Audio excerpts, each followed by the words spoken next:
বিশ্বকাপে গ্রুপ পর্ব থেকেই বিদায়। ট্রফি জেতা তো দূরের কথা, নকআউটে ওঠা হয়নি। তবু দেশে ফেরার পর বীরের সম্মান পেল ইরান ফুটবল দল। শুধু নিজের দেশেই নয়, বিদায়ের মুহূর্তে মেক্সিকোর মানুষের ভালোবাসায় ছুঁয়ে গেছে ইরানি ফুটবলারদের হৃদয়। হাতে ইরানের পতাকা, কণ্ঠে স্লোগান, চোখে গর্ব। ইরানের রাজপথে যেন কোনো এক চ্যাম্পিয়ন দল। অথচ বিশ্বকাপের গ্রুপ পর্ব থেকেই বিদায় নিয়েছে ইরান। তারপরও হাজারো সমর্থকদের চোখে তারা পরাজিত নয়, বরং সংগ্রামী যোদ্ধা।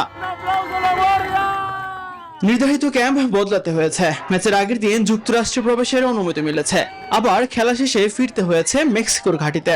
ইরানের প্লেয়ারদের আবেগ তাই ছুঁয়ে গেছে মেক্সিকোর তিজোয়ানায়। ইরানি দলের বাসের সামনে জড়ো হন শত শত স্থানীয় সমর্থক। কেউ ছবি তোলেন, কেউ বা আবার চোখ ভেজান বিদায় বেলায়।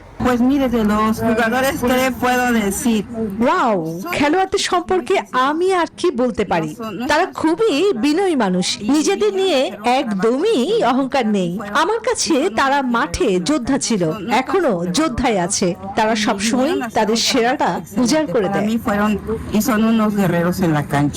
মেক্সিকানদের এই ভালোবাসায় আপ্লুত ইরানের প্রধান কোচ আমির কালোনেই। দুর্ভাগ্যজনকভাবে আমরা গ্রুপ পর্ব পার হতে পারিনি, তবে সৃষ্টিকর্তাকে ধন্যবাদ। আমরা গর্ব এবং সম্মানের সাথে বিদায় নিচ্ছি। বিশ্বকাপে সাফল্য না থাকলেও ইরান জিতে নিয়েছে অসংখ্য মানুষের হৃদয়, নিজের দেশের ভালোবাসা আর ভিনদেশি মানুষের সম্মান। এই দুই অর্জন নিয়ে মাথা উঁচু করে বিশ্বকাপ মঞ্চ ছাড়ে এশিয়ার দেশটি। তাসবিহ শরণ, নিউজ 24।